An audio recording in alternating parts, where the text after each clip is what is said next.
Okay બરાબર. કેમિસ્ટ્રીનું સૌથી છેલ્લું ચેપ્ટર, લાસ્ટ ચેપ્ટર 16 બરાબર, રોજિંદા જીવનમાં રસાયણ વિજ્ઞાન, કેમિસ્ટ્રીની એવરીડે લાઈફ. ઓકે, આમાં આપણે 3 સેક્શન છે. એક પહેલું છે ઔષધ, પછી આપણે એક સફાઈ કરતા પદાર્થો છે, અને પછી આપણે અમુક જે ખાદ્ય પદાર્થો હોય એનું પણ આપણે જોશું બરાબર. ને પહેલું જોઈએ ઔષધ બરાબર. તો ઔષધ એટલે શું? નીચે આણ્વીય દળ ધરાવે બરાબર. એની લાક્ષણિકતા કીધી છે કે 100 થી 500 યુ જેટલા નીચા આણ્વીય દળ ધરાવે, બૃહદ આણ્વીય લક્ષ સાથે ક્રિયા, વધુ માત્રામાં ઝેર બની શકે, અને રસાયણ ચિકિત્સામાં એનો ઉપયોગ બરાબર. આમાં મેં ખાલી NCERTની લાઈન શું કહે છે એ ધ્યાનમાં લીધી છે, બીજા કોઈ મટીરિયલનું નથી લીધું બરાબર. એને 4 રીતના વર્ગીકૃત કરી શકાય: અસર, ક્રિયા, બંધારણ અને લક્ષણ. અસર એટલે શું? ચોક્કસ રોગના ઉપચાર માટેની શ્રેણી પૂરી પાડે. દાખલા તરીકે એનાલ્જેસિક, એન્ટિસેપ્ટિક, એ ડૉક્ટરને ખૂબ ઉપયોગી થઈ શકે. ક્રિયા ચોક્કસ જૈવ રાસાયણિક પ્રક્રમ પર બરાબર, મતલબ એની સાથે એ ક્રિયાનું વર્ગીકરણ કરેલું છે. દાખલા તરીકે હિસ્ટામિન શું કરશે? ક્રિયા શું છે? સોજો લાવે. પ્રતિહિસ્ટામાઇન સોજાને નિરોધે બરાબર. નેક્સ્ટ બંધારણ, તો લક્ષ્યો પર ક્રિયાવિધિ સમાન બંધારણીય લક્ષણો અને સમાન ઔદ્યોગિક સક્રિયતાને આધારે. દાખલા તરીકે સલ્ફોનેમાઇડ બરાબર. તો બંધારણમાં શું છે? Amide, sulphur. ઓકે, તો બંધારણને આધારે વર્ગીકૃત કરીશું. નેક્સ્ટ લક્ષ્ય, ઔષધીય રસાયણજ્ઞોને ઉપયોગી. જૈવિક અણુ હોય કયા લક્ષ્યો ઉપર કામ કરશે, કયા રિસેપ્ટર ઉપર કામ કરશે. આપણે આગળ જોઈ તે સ્ટીરોઇડ હોય કયા રિસેપ્ટર ઉપર કામ કરે, અંતરકોષીય કે પછી કોષ કેન્દ્રની અંદર જઈને કામ કરે, કે પછી કોષ રસના રિસેપ્ટર ઉપર કામ કરે. સ્ટીરોઇડ્સ જોઈ લો. ઓકે, ઔષધ ઉત્સેચક ક્રિયા જોઈએ. ઉત્સેચક નિરોધકો એટલે એન્ઝાઇમ ઇન્હિબિટર 2 ટાઈપના હોય: કોમ્પિટિટિવ અને અને એલોસ્ટેરિક બ્લોકર. તો કોમ્પિટિટિવ હોય એ સાઇટ ઉપર જ તે જ્યાં પ્રક્રિયા જોડાવાના ત્યાં, પણ એલોસ્ટેરિક શું છે? પાછળથી જાય અને અહીંયાનું સાઇટ હોય એ તે ચેન્જ થઈ જશે, એટલે પ્રક્રિયાથી ઓળખી શકે નહીં. નોંધ, ખૂબ જ પ્રબળ બંધ તૂટી ન શકે તો ઉત્સેચક કાયમી રીતે અવરોધે. આવી સમયે શરીર ઉત્સેચક નિરોધક સંકીર્ણને વિઘટિત કરી નવા ઉત્સેચકનું સંશ્લેષણ કરે છે. મતલબ ખૂબ જ પ્રબળ બંધ બની ગયો હોય ને ન તૂટતો હોય આ બે વચ્ચે બરાબર. તો એવા સમયે શું થશે? આને બરાબર કિડનીથી એક્સક્રીટ કરીને નવો બનાવશે બરાબર. નેક્સ્ટ ઉત્સેચકોની ક્રિયા અને ગ્રાહી પદાર્થોની ક્રિયા. તો પહેલાં સબસ્ટ્રેટને જકડી રાખશે. સક્રિય સ્થાન એની હારે કયા બંધો? તો કે આયોનિક, હાઇડ્રોજન, વાંડરવાલ્સ, દ્વિધ્રુવ બળ ક્રિયાશીલ સમૂહ પૂરા પાડે છે બરાબર. ગ્રાહી પદાર્થોની ક્રિયા ક્યાં? બંધન સ્થાન બરાબર. તો બંધન સ્થાનો જુદા જુદા આકાર અને એમિનો એસિડનું સંગઠન દર્શાવે ને પછી આ રીતમાં એનો ફેરફાર લાવશે બરાબર. તે બરાબર. ન્યુક્લિક એસિડ કોષની સાંકેતિક જનનીય માહિતી ધરાવે છે. લિપિડ, કાર્બોહાઈડ્રેટ કોષ ત્વચાના બંધારણીય ભાગ, એમાં એનો ફાળો છે. ગ્રાહી પદાર્થો શું છે? તો કે પ્રોટીન સંયોજનો છે, કમ્યુનિકેશન સિસ્ટમ માટે નિર્ણાયક છે, તો એને ગ્રાહી પદાર્થો કહે છે. ગ્રાહી ઔષધ ક્રિયા, તો એન્ટાગોનિસ્ટ અને એગોનિસ્ટ બરાબર. જોઈ લે શું છે? ઈજા થઈ હોય ત્યારે રાસાયણિક સંદેશાવાહકની ઉણપ હોય ત્યારે, એક્ઝામ્પલ પેરાલિસિસ અથવા આંચકો. હિસ્ટામાઇનનું બંધારણ જોઈ લો. એ શું છે? વેઝોડાયલેટર બરાબર. ડાયલેટ કરશે, કોન્સ્ટ્રિક્ટ નહીં કરે. ઓકે, આપણે ઔષધિમાં જોઈએ બરાબર. એન્ટાસિડ, તો જઠરના એસિડના ગંભીર કિસ્સામાં શું થઈ? ચાંદા પડશે, અલ્સર થશે. તો લક્ષણને નિયંત્રિત કરો કાં તો કારણને નિયંત્રિત કરો. તો પહેલાં કેવી ટેકનિક વાપરતા હતા? 1970માં સોડિયમ હાઇડ્રોજન કાર્બોનેટ ગોઈતો જે જઠરને આલ્કલાઇન કરતો હતો. બરાબર. પછી આપણે શું કર્યા, એલ્યુમિનિયમ હાઇડ્રોક્સાઇડ ગોળ્યું તો જે અદ્રાવ્ય છે અને પીએચમાં વધારો કરતો નથી. એલ્યુમિનિયમ હાઇડ્રોક્સાઇડ ને મેગ્નેશિયમ હાઇડ્રોક્સાઇડ આ બે શું છે, અદ્રાવ્ય છે અને પીએચમાં વધારો કરતા નથી. તો સોડિયમ હાઇડ્રોજન કાર્બોનેટ, એલ્યુમિનિયમ ને મેગ્નેશિયમના હાઇડ્રોક્સાઇડ.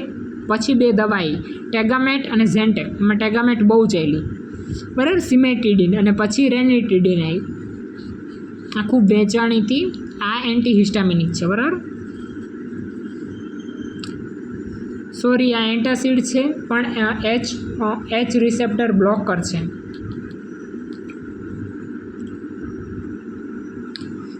બરાબર. એન્ટીહિસ્ટામિન્સ તો શ્વસન નળી અન્નનળીના લીસા સ્નાયુનું સંકોચન રોકવા માટે, રુધિરની પાતળી વાહિનીઓની દિવાલમાં રહેલ સ્નાયુઓને ઢીલા પાડતા અથવા રોકવા માટે,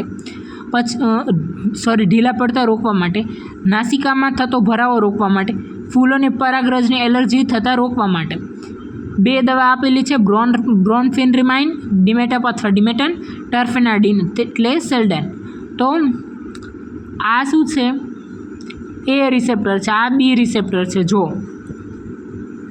તો અમુક દવા છે ને એ આ રિસેપ્ટર ઉપર જ કામ કરશે, અમુક દવા આ રિસેપ્ટર ઉપર જ કામ કરશે.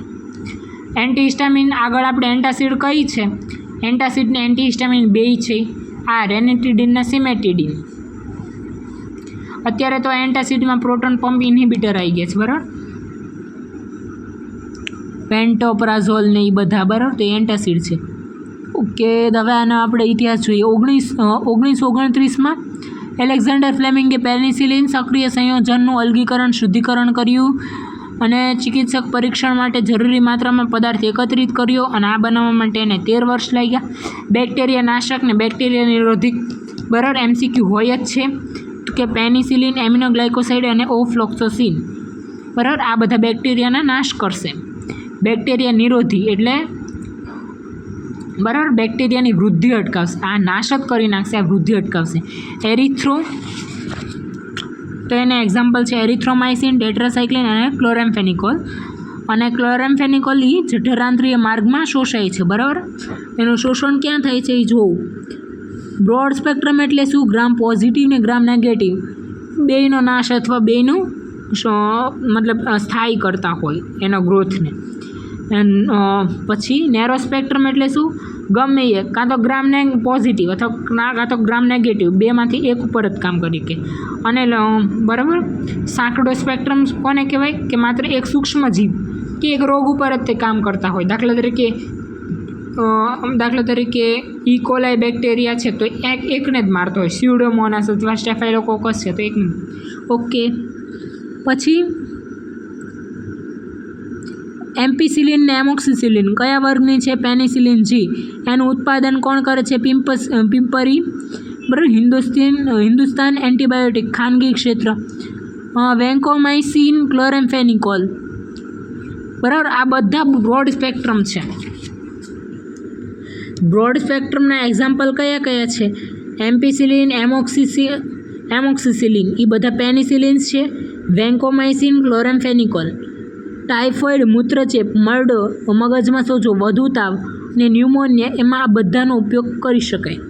જ્યારે આ શું છે, બરાબર. આ તો ખાલી એક સૂક્ષ્મજીવ અથવા એક રોગ માટે જ તે લાગુ પડશે સાંકડા સ્પેક્ટ્રમની.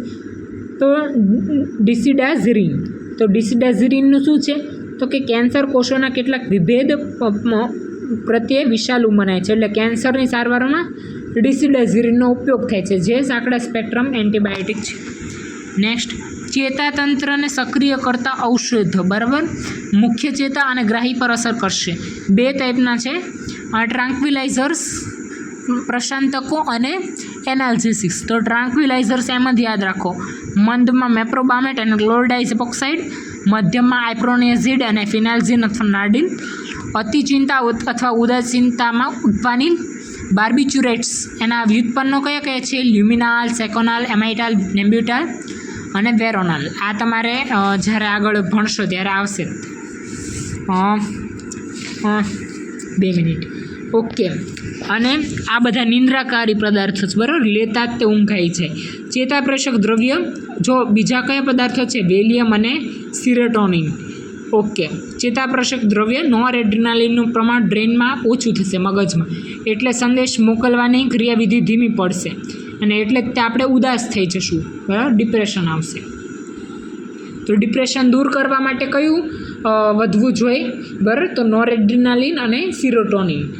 તો એના માટે એવી દવા આપશું કે જે નોરએડ્રેનાલિન અને સિરોટોનિનનું પ્રમાણ વધારશે. નેક્સ્ટ, એનાલ્જેસિક્સ એટલે શું, તો એનાલ્જેશિયા એટલે દુખાવો, તો દુખાવો ઓછો કરે. બિનમાદક અથવા માદક, બરાબર, બિનમાદક, બરાબર, જેની લત નહીં લાગે, દાખલા તરીકે આદત અથવા ટેવ નહીં પડે, એસ્પિરિન, પેરાસિટામોલ. તો આ શું, પેરાસિટામોલનું તો ખાસ પૂછે, સંધિવામાં રાહત, બરાબર, ગાઉટમાં રાહત આપશે, સંધિવામાં રાહત, તાવ શામક, પ્લેટલેટ કોએગ્યુલેશનને અટકાવે, બરાબર, પેરાસિટામોલને. એસ્પિરિનમાં શું છે, રુધિરને જામવા ન દે, એટલે હૃદયનો હુમલો અટકાવવા, પ્રોસ્ટાગ્લેન્ડિસને અવરોધે, બરાબર, એટલે માંસપેશીઓમાં દુખાવો ઓછો થાય. તો એમ પૂછે છે MCQ કે માંસપેશીઓમાં દુખાવો ઓછો થાય એ એસ્પિરિનના કારણે થાય, એના માટે એ કોને અવરોધે છે, પ્રોસ્ટાગ્લેન્ડિનને અવરોધે છે. એટલે માદકમાં આવશે મોર્ફિન, અફીણવાળો, બરાબર, દવા છે, ખસખસનો છોડ, સ્ટુપર, કોમા, કન્વલ્ઝન, બરાબર, અને છેલ્લે શું થશે, ડેથ. ઓપરેશન પછીના ખૂબ જ ગંભીર એવા હૃદયનો દુખાવો, અંતિમ સ્ટેજનો કેન્સર, પ્રસૂતિ, બરાબર, બહુ હાર્ડ, મતલબ હાઈ ટાઈમ બહુ ખરાબ કહેવાય એવી કન્ડિશનમાં માદકનો ઉપયોગ કરશો. નેક્સ્ટ, એન્ટી માઇક્રોબિયલ એટલે માઇક્રોબ એટલે બેક્ટેરિયાને મારવા માટે, તો પ્રતિજીવીઓ, જીવાણુનાશક અને સંક્રમણ હારકો. પ્રતિજીવીઓ એટલે શું, માનવ અને પ્રાણી માટે ઓછા ઝેરી. પ્રતિજીવી પૂર્ણ અથવા આંશિક રીતે રાસાયણિક સંશ્લેષણ દ્વારા પ્રાપ્ત થતા હોય, જે ઓછી સાંદ્રતામાં સૂક્ષ્મ જીવોના ચયાપચય પ્રક્રિયામાં, બરાબર, એટલે એમની મેટાબોલિઝમમાં ખલેલ પહોંચાડશે અને એમની વૃદ્ધિને અટકાવશે. જર્મન જીવાણુ વૈજ્ઞાનિક પહેલો કયો હતો, પોલ એહરલી, બરાબર, એમણે શું કર્યું, તો એ પ્રથમ જીવાણુ વૈજ્ઞાનિક હતા. એનું કોન્ટ્રીબ્યુશન આગળ જોઈએ. સિફિલિસ માટે દવા કઈ છે, આર્સફેનમાઇન, સાલ્વરસેન. ઓછો વિષાલુ પદાર્થ પણ એ ઝેરી તો છે જ તે. સિફિલિસના જીવાણુ કયા છે, સ્પાયરોચિટ્સ, સિફિલિસના, બરાબર, ટ્રિપોનીમાં પેલિડમ નામનું છે, બરાબર, એ નામ નહીં યાદ રહે તો ચાલશે, સ્પાયરોચિટ્સ યાદ રાખો. કે 1908માં એમને નોબેલ મળ્યું. આર્સફેનેમાઇન અને એઝોરંગ એ બેમાં સામ્યતા શું છે જોઈ લ્યો. આર્સેનિન અને નાઇટ્રોજન, બરાબર, બેમાં ડબલ બોન્ડ છે, તે બે જોડેલા છે, પણ આર્સફેનેમાઇન અને એઝોરંગ. પેશીઓ પસંદગીયુક્ત રંગકો દ્વારા રંગાય છે. 1932માં શું શોધ્યું, પ્રોન્ટોસિલ, જે બંધારણ સાલ્વરસેનને મળતી આવે છે પણ શરીરમાં સલ્ફોનેમાઇડને માં કન્વર્ટ થાય છે, બરાબર. સૌથી વધુ અસરકારક કઈ છે, સલ્ફાપિરિડિન ડ્રગ. અંતિમ MCQ તો એમ જ પૂછશે, સૌથી વધુ અસરકારક ડ્રગ કઈ છે, સલ્ફાપિરિડિન. નેક્સ્ટ, જીવાણુનાશક તો એ શું છે, સંક્રમણ હારકો, ખાઈ ન શકાય, ફ્યુરાસિન, સોફ્રામાઇસિન, બરાબર, શરીરના ઉપર તમારે લગાડવાની હોય છે. ડેટોલ, ક્લોરોઝાઇલેનોલ અને ટર્પિનિયોલનું મિશ્રણ. સાબુમાં બાયથાઇનોલ, આયોડિનનું 2 થી 3% આલ્કોહોલને પાણીમાં દ્રાવણ, તો એનો શું કહેવાય છે, ટિંચર આયોડિન. આ શું છે, CHI3 આઇડોફોર્મ, જીવાણુનાશક, બરાબર. CHCl3 હોય તો ક્લોરોફોર્મ, એની આપણે ચર્ચા ચેપ્ટર નંબર 10 પેલું હેલો આલ્કેન ને હેલો એરિન્સમાં કરશું. BOH3 આને શું કહેવાય, બોરિક એસિડ, મંદ જલીય દ્રાવણ, આંખ માટે અથવા નિર્બળ જીવાણુનાશક છે, બરાબર, તો આંખમાં નાખવામાં આવે. એક જ પદાર્થની જુદી જુદી સાંદ્રતા હોય તો એ જુદા જુદા તરીકે વર્તે. દાખલા તરીકે 2% હોય, બરાબર, તો એ અલગ તરીકે વધશે અને 1% હોય તો એ અલગ તરીકે વધશે. 2% હોય તો એ નાશક તરીકે પણ, મતલબ 2% હોય તો પછી સેપ્ટિક તરીકે વધશે અને 1% હોય તો પછી સંક્રમણ હારક તરીકે પણ વધશે. ફિનોલનું એમાં એક્ઝામ્પલ યાદ રાખો. ક્લોરાઇડનું જલીય દ્રાવણ, એને માટે આવશ્યક સાંદ્રતા શું છે, 2 થી 0.4 ppm. SO2 અતિ અલ્પ સાંદ્રતાએ પણ, બરાબર, સંક્રમણ હારક તરીકે વર્તશે. નેક્સ્ટ, ઓકે, હવે ગર્ભનિરોધક દવા વિશે વિચારી લો. સાંશ્લેષિક એસ્ટ્રોજન નોર્વેસ્ટેરોલ અથવા ઇથનાઇલ એસ્ટ્રેડિયોલ હશે, અને પ્રોજેસ્ટેરોન એમાં નોરેથિન્ડ્રોન આવશે. એ અતિવ્યાપક ગર્ભનિરોધક છે, એ અંડોત્સર્ગને અવરોધક છે. સંશ્લેષિત પ્રોજેસ્ટેરોન વ્યુત્પન્ન હોય કુદરતી પ્રોજેસ્ટેરોન કરતાં વધુ શક્તિશાળી હોય. આગળ જોઈએ, બરાબર. ઓકે, ખાદ્ય પદાર્થમાં શું છે? પરિરક્ષણ માટે, આકર્ષક વધારવા કે પોષણ મૂલ્ય વધારવા માટે. સુક્રોઝની ખાદ્ય પદાર્થની કેલરી વધારે હોય છે. ખાદ્ય રક્ષકો શું પોષણ મૂલ્ય ધરાવતા નથી? આમના બધા મતલબ શું છે, બરાબર? તો ખાદ્ય રંગકો તરીકે, સુગંધિત પદાર્થો, ગળ્યા પદાર્થો તરીકે, ચરબી, પાયસીકારક, સ્થાયીકારક પદાર્થ, લોટ સુધારક, વાસી થતું અટકાવે અને વિરંજક પદાર્થો તરીકે, એન્ટીઓક્સિડન્ટ, પરિરક્ષકો, પોષક પૂરણ, બરાબર, એવા પદાર્થો જેવા કે ખનિજ તત્વ, વિટામિન, એમિનો એસિડ સંયોજનો. નેક્સ્ટ, પરિરક્ષકો, બરાબર, એ શું છે? તો કે વધુ ઉપયોગમાં લેવાય છે. મીઠું, ખાંડ, વનસ્પતિ તેલ, સોર્બિક એસિડ, ક્ષાર, પ્રોપેનિક એસિડ, ક્ષાર અને સોડિયમ બેન્ઝોએટ. મર્યાદિત જથ્થામાં લેવામાં આવે અને શરીરમાં ચયાપચય પામે આ વધુ પ્રમાણમાં ઉપયોગમાં લેવાય. એન્ટીઓક્સિડન્ટ તે ખાદ્ય પદાર્થોનું પરિરક્ષણ કરે છે અને તેના કરતાં ઓક્સિજન સાથે વધુ પ્રતિક્રિયાત્મક હોય છે. એટલે ઓક્સિજન આનું ખાદ્ય પદાર્થનું ઓક્સિડેશન કરવાના બદલે આનું કરશે, બરાબર. સાઇટ્રિક એસિડ, બરાબર, BHA માખણમાં માટે વપરાશે, બરાબર. BHA યાદ રાખો, અને મહિના અથવા વર્ષો સુધી કંઈ થશે નહીં. સલ્ફેટ અને આ શું છે? સલ્ફર ડાયોક્સાઇડ અને સલ્ફેટ. વાઇન, બિયર અને શર્કરા ચાસણી. કાપેલા, છોલેલા અને સૂકા ફળ અને શાકભાજી. સાબુની ચીરીઓ પીગાળેલા સાબુના પાતળા સ્તરને નળાકાર પડ પર ચડાવી તેને નાના તૂટેલા ટુકડામાં ખોતરીને બનાવવામાં આવે છે. એટલે કે સાબુ પાવડર અને ઘસીને સફાઈ કરવાના સાબુઓ ધરાવે છે. ઘર્ષણકારકમાં ને બિલ્ડર્સમાં કયા પદાર્થોનો સમાવેશ થાય? ઘર્ષણકારકમાં હલકા પથ્થરનો ભૂકો અને ઝીણી રેતી. બિલ્ડર્સમાં સોડિયમ કાર્બોનેટ, સોડિયમ ફોસ્ફેટ સાબુની ક્રિયાને ઝડપી બનાવશે. નેક્સ્ટ, કૃત્રિમ ગળ્યા પદાર્થો તરીકે સેકેરિન, એસ્પાર્ટેમ, એલિટેમ અને સુક્રાલોઝનો ઉપયોગ થશે. સેકેરિન એટલે ઓર્થોબેન્ઝોસલ્ફામાઇડ, સૌપ્રથમ લોકપ્રિય અને કૃત્રિમ ગળ્યો પદાર્થ પરિવર્તન પામ્યા, બરાબર, યુરિનમાં ઉત્સર્જિત થશે અને નિષ્ક્રિય છે અને બિનહાનિકારક છે. એટલે ડાયાબિટીસવાળા પદાર્થ માટે પેશન્ટ માટે આ સેકેરિનવાળું ગમે એટલું ખાઈ શકે. અને આ 500 શું છે? એસ્પાર્ટેમ માટે 100 શું છે? એલિટેમ માટે 2000 શું છે? સુક્રાલોઝ માટે 600 શું છે? શોધો. એસ્પાર્ટેમ સૌથી વધુ સફળ અને વ્યાપક રીતે ઉપયોગમાં લેવાય છે.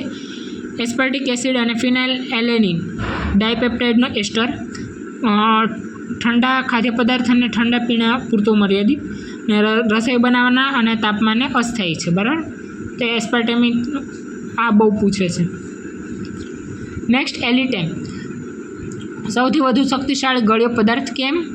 આ જુઓ, એલિટેમ એ એસ્પાર્ટેમ કરતાં વધુ સ્થાયી છે અને ખાદ્ય પદાર્થોના ગળપણને નિયંત્રિત કરવું મુશ્કેલ છે, બરાબર. એલિટેમ ઉમેરીએ તો ગળું થઈ જાય. સુક્રોઝનું ટ્રાઇક્લોરો એસિડિક વ્યુત્પન્ન. દેખાવને સ્વાદમાં શર્કરા જો રસોઈના તાપમાને અસ્થાયી છે અને કેલોરી આપતો નથી. તો અસ્થાયી આ છે ને આ સ્થાયી છે. નેક્સ્ટ, સફાઈ કરતા પદાર્થો. પાણીની સફાઈ કરવાના ગુણધર્મમાં સુધારો લાવે, ચરબીને રંગ દૂર કરવામાં મદદ થાય. આ રીતે તમે ચેપ્ટર 5 સરફેસ કેમિસ્ટ્રીમાં જોઈ ગયા હશો. ગ્લિસરાઇલ એસિડનો સ્ટીયરિક એસિડનો ગ્લિસરાઇલ એસ્ટર જે જળ વિભાજન પામે છે. NaOH સોડિયમ હાઇડ્રોક્સાઇડની હાજરીમાં સાબુનીકરણ થશે અને સોડિયમ સ્ટીયરેટ બનશે અને ગ્લિસરોલ બની જશે. આ ગ્લિસરોલને વિભાગીય નિસ્યંદન દ્વારા મેળવાશે. લાંબી શૃંખલા અને ફેટી એસિડના ક્ષાર એને શું કહેવાય છે? સોડિયમ સ્ટીયરેટ. સ્ટીયરેટની જગ્યાએ ઓલેટ અથવા પામેટેટ હોઈ શકે. NaCl કરશો, NaCl આમાં નાખશો એટલે કલીલ અવસ્થા અવક્ષેપિત થઈ જશે. નેક્સ્ટ, માત્ર પોટેશિયમ અને સોડિયમ ના સાબુ તે પાણીમાં દ્રવ્ય એટલે નરમ અને સુવાળા હોઈ શકે. નહાવાના સાબુ સારી ગુણવત્તાવાળી ચરબી, તેલ, વધારાના આલ્કલીને દૂર, આકર્ષક બનાવવાવાળા રંગ અને સુગંધ. પાણીમાં તરતા સાબુ તો કઠિન બને એ પહેલાં તે નાના પરપોટાને સતત હલાવવામાં આવે છે. નેક્સ્ટ પારદર્શક સાબુ તો ઇથેનોલના દ્રાવકમાં ઓગાળે, બરાબર, વધારાના દ્રાવણનું બાષ્પીભવન કરવાનું. ઔષધીય સાબુ તો ઔષધીય ગુણ ધરાવતા પદાર્થો ઉમેરવાના અને ગંધહારક પદાર્થો ઉમેરવાના. દાઢી કરવાનો સાબુ તો ગ્લિસરોલ જ તે નાખવાનું, કારણ કે સાબુને સુકાઈ જતો અટકાવશે. તેમાં રેઝિન અથવા ગુંદર ઉમેરવાનો, જેથી સોડિયમ રોઝિનેટ બને અને તેના કારણે વધુ ફીણ ઉત્પન્ન થાય. તો સુકાઈ જતો અટકાવે અને વધુ ફીણ ઉત્પન્ન થાય તેના માટે શું ઉમેરવામાં આવે? ગ્લિસરોલ અને સોડિયમ રેઝિનેટ. નેક્સ્ટ ધોવાનો સાબુ, બરાબર, પૂરક પદાર્થો જેવા કે sodium rosinate, sodium silicate, sodium carbonate અને બોરેક્સ હોય. દાણાદાર સાબુ સુકાયેલા નાના સાબુના પરપોટામાં છે. નેક્સ્ટ કઠિન પાણીની સોડિયમ જ્યાં સ્ટીયરિક એસિડની જે છે, બરાબર, સ્ટીયરિક એસિડ, સોડિયમ સ્ટીયરેટની કેલ્શિયમ ક્લોરાઇડ સાથેની પ્રક્રિયાથી NaCl અને કેલ્શિયમ સ્ટીયરેટ મળશે. તો આ અદ્રાવ્ય કેલ્શિયમ સાબુ જે પોદા સ્વરૂપે અલગ થશે, કાપડના રેસા પર ચીકણા પદાર્થની જેમ ચોંટશે. આથી તે કઠિન પાણીના ઉપયોગથી સાબુ વડે ધોવાયેલ કાપડમાં આ ચીકણા પદાર્થના કારણે રંગ એક સમાન રીતે અવશોષિત થતા નથી. આપણે સરફેસ કેમેસ્ટ્રીમાં જોયું. પ્રક્ષાલકો સફાઈ સાથે સંકળાયેલ અને ભાગના આધારે, બરાબર, તો સાબુ નથી. કઠિન પાણીને ઠંડા અને પાણી અને ફીણ પણ આપશે. જ્યારે, બરાબર, ઋણાયનીય, ધનાયનીય અને બિનાયનીય. તો ઋણાયનીય સ્વેજ ઉપચાર અને પછી પણ પાણીમાં જોવા મળે. લાંબી શૃંખલાવાળા સલ્ફોનેટ આલ્કોહોલ હાઇડ્રોકાર્બનના સોડિયમ ક્ષાર છે, બરાબર, એની H2SOની સાથેની પ્રક્રિયાથી બનશે, બરાબર, સોડિયમ ક્લોરાઇડ, બરાબર, આ બધા સલ્ફોનેટ બનશે. નેક્સ્ટ, બરાબર, એ રીતના તે શું આપ્યું છે એનાથી પણ બનશે. ઘરગથ્થુ કાર્યમાં ટૂથપેસ્ટમાં એનો ઉપયોગ થાય છે. ધનાયનીય તો એમાઇનના એસિટેટ, ક્લોરાઇડ, બ્રોમાઇડ સાથેની ચતુર્થક એમોનિયમ ક્ષાર. તો આ ચતુર્થક એમોનિયમ ક્ષાર છે એ બ્રોમાઇડ સાથેની પ્રક્રિયાથી. સિટાઇલ મિથાઇલ એમોનિયમ બ્રોમાઇડ એનું નામ છે. વાળ કન્ડિશનરમાં જંતુનાશક ગુણધર્મો ધરાવે છે, પણ આ મોંઘા છે અને એટલે તે ઉપયોગી મર્યાદિત છે. ધનાયનીય ભાગ લાંબી શૃંખલામાં નાઇટ્રોજન પરમાણુ પર ધન વીજભાર ધરાવે, તેથી ધનાયનીય પ્રક્ષાલકો કહેવાય. બિનાયનીયમાં સ્ટીયરિક એસિડ, બિનાયનીય ક્ષાર, વાસણ ધોવાના પ્રવાહી પ્રક્ષાલકો. તેમની ક્રિયાવિધિ સાબુ જેવી જ છે અને મિસાઇલ બનાવી ગ્રીસ અથવા તેલને દૂર કરશે. ઓકે, આટલું જ છે. Thank you.